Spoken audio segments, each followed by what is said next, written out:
Charles Ludwig Dodgson, more famously known as Lewis Carroll, was a man of both rhyme and reason. His personal library at Oxford contained over 4,000 books, many of which were the most up-to-date scientific volumes of his time during the 19th century. On top of biology, physics and chemistry, he also owned several books relating to psychology and psychiatry, and once you start examining the world of Wonderland and the themes and characters held within, the extent of Carroll's knowledge and wisdom really starts to show. Today, I will begin my list of 10 Alice in Wonderland science-related facts and theories, presenting 5 today and 5 in the next video, so please remember to subscribe. Let us now begin. Number 1. Down the rabbit hole. Down, down, down. Would the fall never come to an end? I wonder how many miles I've fallen by this time, she said aloud. I must be getting somewhere near the centre of the earth.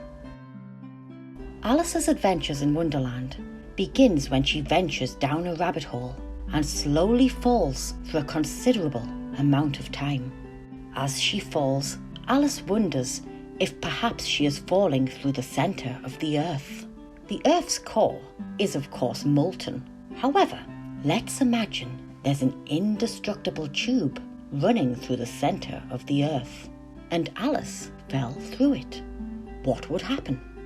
Well, she'd fall, accelerating towards the centre of the earth. As she gets closer to the centre, the pull of gravity would decline and eventually cease once she's reached the centre. However, inertia would keep her going. In his first law of motion, Isaac Newton describes the principle of inertia as an object either remaining at rest or continuing to move at a constant velocity, unless it is acted upon by a force causing a change in speed or direction. Therefore, Alice's fall through the earth would only start to slow down once she had passed through the centre due to the pull of the earth's mass behind her. Her speed would decrease at the exact same rate at which it had accelerated, so by the time she reached the end of the tube, she would stop, but not for long. Once at the brink, Alice would start to fall in the direction from which she came, and this process, like a swinging pendulum, would continue forever. In reality, of course, there are factors such as atmospheric friction to take into account, but the never-ending journey back and forth most certainly embodies the idea of being stuck inside a rabbit hole. Number 2. Believing impossible things. There's no use trying, Alice said. One can't believe impossible things. I dare say you haven't had much practice, said the Queen. When I was your age, I always did it for half an hour a day. Why, sometimes I've believed as many as 6 impossible things before breakfast.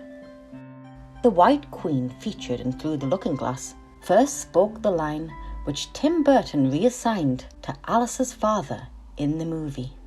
Studies have found that children who pretend and practice believing the impossible tend to develop more advanced cognition.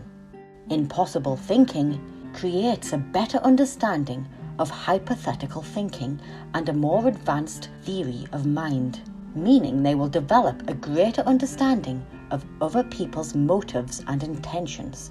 A mind that is free from the restrictions of impossibilities will have boundless possibilities and infinite potential.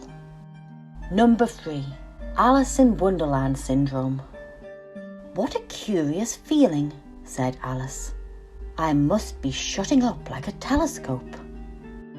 Alice's journey shows her perception frequently alters as she drinks the mysterious liquids and eats the mysterious cakes and mushroom. In 1955, a psychiatrist called John Todd found that some of his patients, most commonly children, reported having the same feeling as Alice when she describes opening out like a telescope. Sometimes their visual perception of objects, quite often their own body parts, would change, appearing larger, smaller, closer up, or further away. This condition is known as Todd syndrome, or Alice in Wonderland syndrome. People have speculated that Lewis Carroll himself suffered from this condition and that he used his experiences as inspiration for his books. His diaries show that he was prone to migraines, which are known to trigger the syndrome. However, Carroll was also known to suffer seizures, which would suggest that he may have been epileptic. Then again, Alice in Wonderland syndrome is not a specific psychological condition, rather a disturbance of perception, so Carroll will have likely experienced at least some of the medical symptoms which are now associated with the stories he told. Number 4. Looking Glass Milk. How would you like to live in Looking Glass House, Kitty? I wonder if they'd give you milk in there.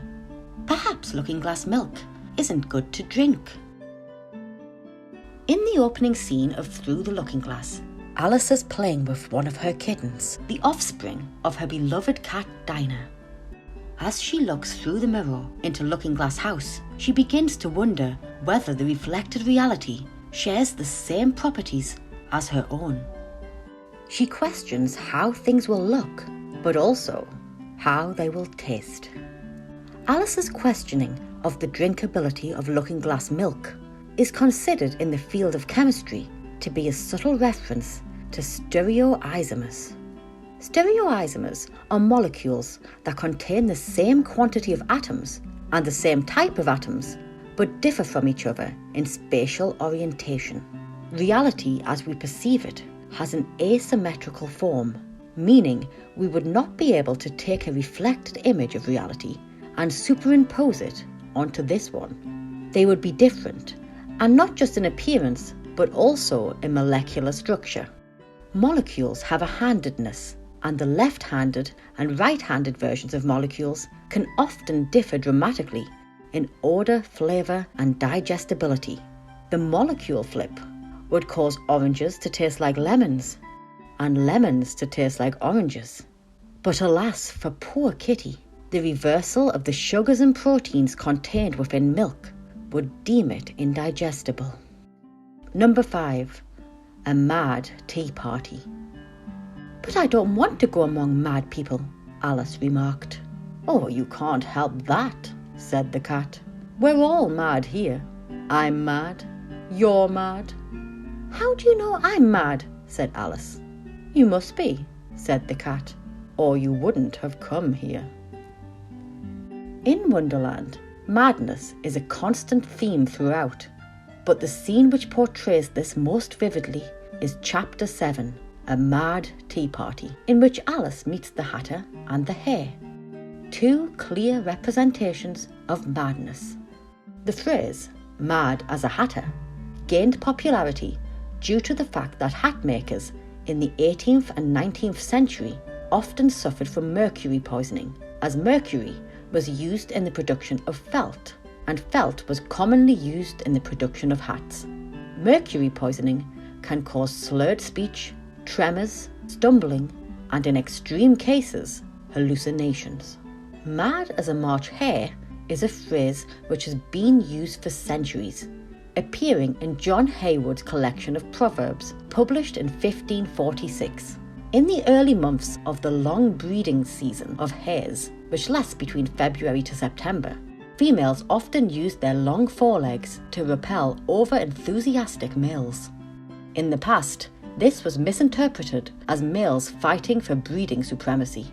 It is interesting that the madness of the hare is a product of his instinctual nature, whereas the madness of the hatter is a product of his circumstances and situation. This presents the idea that both nature and nurture can lead to what we perceive as madness.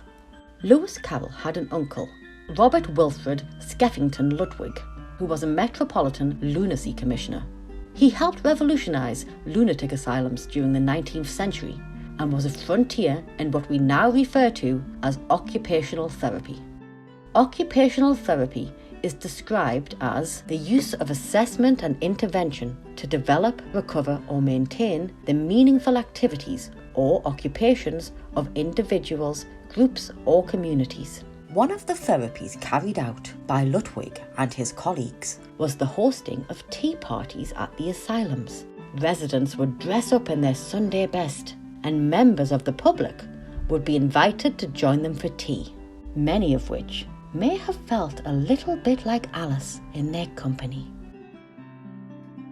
Join me next time for part 2, in which I continue my countdown of Alice in Wonderland science-related facts and theories. Please remember to like and share if you enjoyed this video, and remember to subscribe for future content. If you'd like to buy me a cup of tea, just click on the link to make a donation and help support this channel. Stay curious, fellow Wonderlanders. Until next time.